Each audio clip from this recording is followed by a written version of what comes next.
டெல்லியில இளைஞர்கள் போராட்டத்துக்கு மத்தியில கடந்த 24 மணி நேரத்துல இன்னும் குறிப்பா சொல்லணும்னா ஓர் இரவுல மத்திய அரசு பல்வேறு நடவடிக்கைகளை மேற்கொண்டிருக்கிறாங்க. அதன் விளைவு இளைஞர்களுடைய போராட்டம் முடிவுக்கு வர மாதிரி தெரியுது.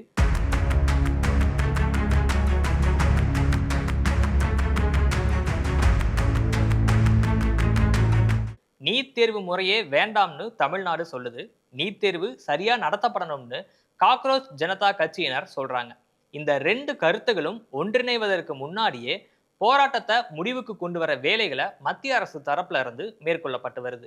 நீட், ஜேஇஇ போன்ற தேர்வுகளை நடத்தக்கூடிய தேசிய தேர்வு முகமையின் தலைமை இயக்குநராகவும் சிபிஎஸ்இ தலைவராகவும் இருந்தவர் வினீத் ஜோஷி. இவர் யூனியன் எஜுகேஷன் மினிஸ்ட்ரி கீழ் செயல்படக்கூடிய உயர்கல்வி மற்றும் பள்ளி கல்வித்துறை செயலராக செயல்பட்டு வந்தார். இவரை மத்திய ஊராட்சித்துறை செயலரா பணியிட மாற்றம் செஞ்சு மத்திய அரசு நேற்று உத்தரவு பிறப்பிச்சிருக்கு. மாணவர்கள் கோரிக்கை வச்சது நீட் வினாத்தாள் கசிவுக்கு பொறுப்பேற்று மத்திய கல்வி அமைச்சர் தர்மேந்திர பிரதானுடைய ராஜினாமா. ஆனா மத்திய அரசு நேற்று இரவு எடுத்த நடவடிக்கை ஐஏஎஸ் அதிகாரி மாற்றம்.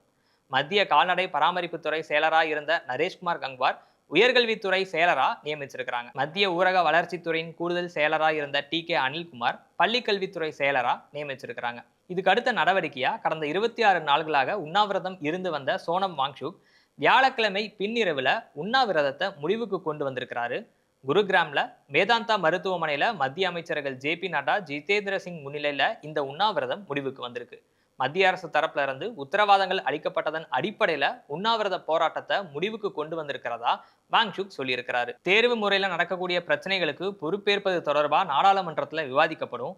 நீட் வினாத்தாள் கசிவு காரணமா தற்கொலை செஞ்சு கொண்டவங்களுக்கு குடும்பங்களுக்கு நிவாரணம் வழங்கப்படும். அமைதி வழியில போராடும் இளைஞர்கள் மற்றும் மாணவர்கள் மீது வழக்கு பதிவு செய்யப்படாது. மத்திய அரசு தரப்புல இருந்து கொடுக்கப்பட்ட உத்தரவாதங்களா வாங்சுக் இதை பட்டியல் போடுறாரு. வாங்சுக் உண்ணாவிரத போராட்டத்தை கைவிடணும்னு ஏற்கனவே பல்வேறு தரப்புல இருந்து கோரிக்கைகள் வைக்கப்பட்டு வந்துச்சு. அபிஜித் தீப்கேவும் இந்த கோரிக்கையை வெளிப்படையா வச்சுட்டு வந்தார். அதனால வாங்சுக் கைவிட்டது எல்லோருக்கும் நிம்மதினா பாஜகவுக்கு பெரும் நிம்மதி. Government is positive on not registering cases against those protesting peacefully at Jantar Mantar in Delhi and those participating in the march to the parliament on July 20, 2026. The government has already assured threadbare discussions to find solutions to paper leaks and educational reforms for exams in the parliament. Besides, the government is also positively considering suitable compensations for the suicide victims of recent NEET paper leaks.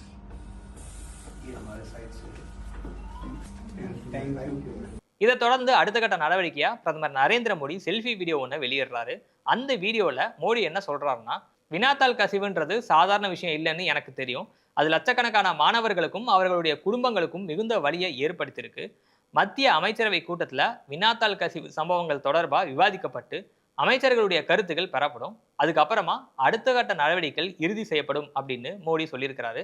தொடர்ந்து மசோதா பத்தி பேசும்போது வினாத்தாள் கசிவுக்கு எதிராக கடுமையான நடவடிக்கைகள் கொண்ட சட்ட மசோதா நாடாளுமன்றத்தில் திங்கட்கிழமை தாக்கல் செய்யப்படும் அப்படின்னு சொல்லியிருக்கிறாரு. அந்த மசோதாவை விரைவாக நிறைவேற்ற அரசு அனைத்து முயற்சியும் மேற்கொள்ளும் அப்படின்னும் பிரதமர் மோடி சொல்லியிருக்கிறாரு.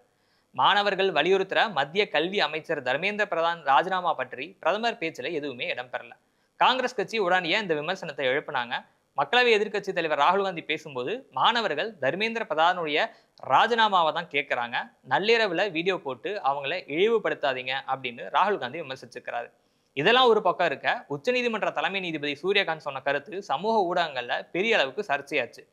தில்லி போராட்டத்தில் மாணவர்கள் இளைஞர்கள் மேல கடந்த திங்கட்கிழமை தில்லி காவல்துறையினரும் துணை ராணுவ படையினரும் நடத்தின தாக்குதல் தொடர்பா உச்சநீதிமன்றம் தாமா முன்வந்து விசாரிக்கணும்னு 2 நாட்களுக்கு முன்பு முறையிடப்பட்டுச்சு.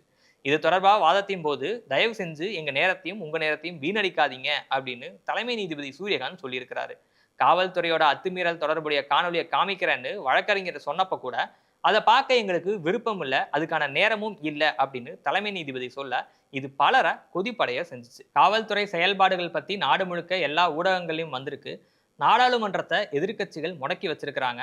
இந்த அளவுக்கு முக்கியத்துவம் வாய்ந்த ஒரு பிரச்சனை பத்தி வாதம் வைக்கிறப்போ எங்களுக்கு நேரம் இல்லைன்னு தலைமை நீதிபதி சூரியகாந்த் சொன்னது அதிர்ச்சியை தான் தந்துச்சு. கரப்பாம்பூச்சி ஜனதா கட்சியோட தோற்றத்துக்கு இவர் தான் காரணம்ன்றது இந்த இடத்துல நினைவூட்டணும்னு இல்லை. ஆனா இன்னைக்கு உச்சநீதிமன்றத்துல இருந்து வேறு மாதிரியான செய்திகள் வர்றதை நம்மளால பார்க்க முடியுது.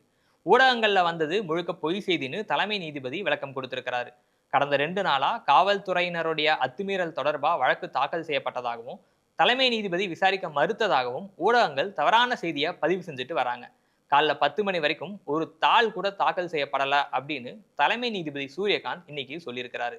இன்னைக்கு காலையில இப்படியான விளக்கம் வெளியாகிறதா கவனத்தை ஈர்த்திருக்கு. மத்திய அரசு அடுத்தடுத்து மேற்கொள்ற நடவடிக்கைகள் உச்சநீதிமன்ற தலைமை நீதிபதியுடைய இந்த கருத்துன்னு எல்லாத்தையும் பார்க்கும்போது நேரடியாகவோ இல்ல மறைமுகமாகவோ இளைஞர்கள் போராட்டத்தை முடிவுக்கு கொண்டு வரதுல ஒரு ஒருங்கிணைவு இருக்கிறத புரிஞ்சுக்க முடியுது. இது மத்திய அரசுக்கு பெரும் தலைவலியா மாறி இருக்கிறதால இதை முடிவுக்கு கொண்டு வரதுக்கான தங்களுடைய செயல்பாடுகளை மத்திய அரசு தீவிரப்படுத்திட்டு இருக்காங்க. நாம பேசிட்டு இருக்கிற இந்த நேரத்துல மத்திய அமைச்சரவை கூட்டம் நடந்துட்டு இருக்கு. வினாத்தாள் கசிவு மசோதால திருத்தங்களை மேற்கொள்ள மத்திய அமைச்சரவை ஒப்புதல் அளிச்சிருக்கிறதா தகவல் வந்திருக்கு. அது மட்டும் இல்லாம இந்த மசோதாவை வர திங்கட்கிழமை நாடாளுமன்றத்துல தாக்கல் செய்ய இருப்பதாகவும் தகவல் வெளியாகிட்டு இருக்கு. அநேகமா அதிகாரப்பூர்வ அறிவிப்பு விரைவில் வெளியாகிரும் அப்படின்னு நினைக்கிறேன் நான். அதே சமயம் மத்திய அரசு மற்றும் காக்ரோச் ஜனதா கட்சியினரிடையே 2வது கட்ட பேச்சுவார்த்தையும் நிறைவடைஞ்சிருக்கு. இந்த பேச்சுவார்த்தைக்கு அப்புறமா செய்தியாளர்களை சந்திச்ச காக்ரோச் ஜனதா கட்சியுடைய செய்தி தொடர்பாளர் தர்மேந்திர பிரதான் ராஜினாமா தொடர்புடைய எங்களுடைய கோரிக்கைக்கு நாளைக்கு மத்தியானம் வரைக்கும் அவகாசம் கேட்டிருக்கிறாங்க. அவரை பதவியிலிருந்து அரசு நீக்கும்னு நாங்க நம்புறோம். மற்ற 2 கோரிக்கைகளுக்கு ஒப்புதல் அளிக்கிறதா மத்திய அரசு வெளிப்படுத்தியிருக்காங்க அப்படின்னு அவர் சொல்லியிருக்கிறாரு.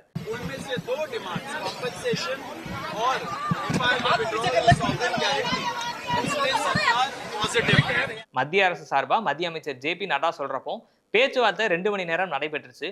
அவர்கள் 3 முக்கிய கோரிக்கைகளை வச்சிருக்கிறாங்க. தேர்வு தொடர்பா 5 சீர்திருத்த பரிந்துரைகளும் முன் வச்சிருக்கிறாங்க. நாளைக்கு மத்தியானமா அவங்களை மீண்டும் சந்திக்கிறோம் அப்படின்னு சொல்லியிருக்கிறோம். அரசாங்கத்துக்குள்ள நாங்க நடத்துற ஆலோசனைகள் அடிப்படையில அந்த கருத்துக்களை அவங்ககிட்ட நாளைக்கு நாங்க தெரிவிப்போம் அப்படின்னு நட்டா சொல்லியிருக்கிறாரு. ஆக இந்த போராட்டம் முடிவை நோக்கி நகர்ந்துட்டு வர மாதிரி தான் தெரியுது. ஒரு சின்ன அம்சம் என்ன அப்படின்னா தமிழ்நாட்டில இருந்து நீட் அறவே வேண்டாம்ன்றதுதான் எல்லாருடைய கோரிக்கையாகவும் இருக்கு. நம்ம முன்னாடியே சொன்ன மாதிரி ஏறத்தாழ எல்லா அரசியல் கட்சிகளுடைய நிலைப்பாடும் அதுதான். நீட் தேர்வுக்கு எதிராக அனிதா தொடங்கி தமிழ்நாடு மட்டுமே சந்திச்ச மாணவர்களுடைய தற்கொலைன்றது ஏராளம். இந்த மரணங்கள் வழியா நீட் எதிர்ப்பை மேலும் கூர்படுத்தி நீட் தேர்வே ஏற்றத்தாழ்வை கொண்டது, கூட்டாட்சி முறைக்கு எதிரானது அப்படின்னு தமிழ்நாடு முன் வச்சிட்டு இருக்கு. வினாத்தாள் கசிவுக்கு எதிராக மாபெரும் எழுச்சி போராட்டத்தின் வழியா நீட் தேர்வு பற்றி தமிழ்நாட்டுக்கு இருக்கிற புரிதலை மற்றவர்களிடம் கொண்டு சேர்க்க முடியுமா அப்படின்னு ஒரு எதிர்பார்ப்பு இருந்துச்சு. நடக்கிற நிகழ்வுகளை பார்க்கும்போது அதற்கான வாய்ப்புகள் குறைவு அப்படின்றதான் தெரியுது. மத்திய அரசும் சிஜேபியுடைய கோரிக்கைகளுக்கு அடிபணிஞ்சா கூட அந்த கோரிக்கை பட்டியல்ல நம்மளுடைய கோரிக்கைகள் கிடையாது.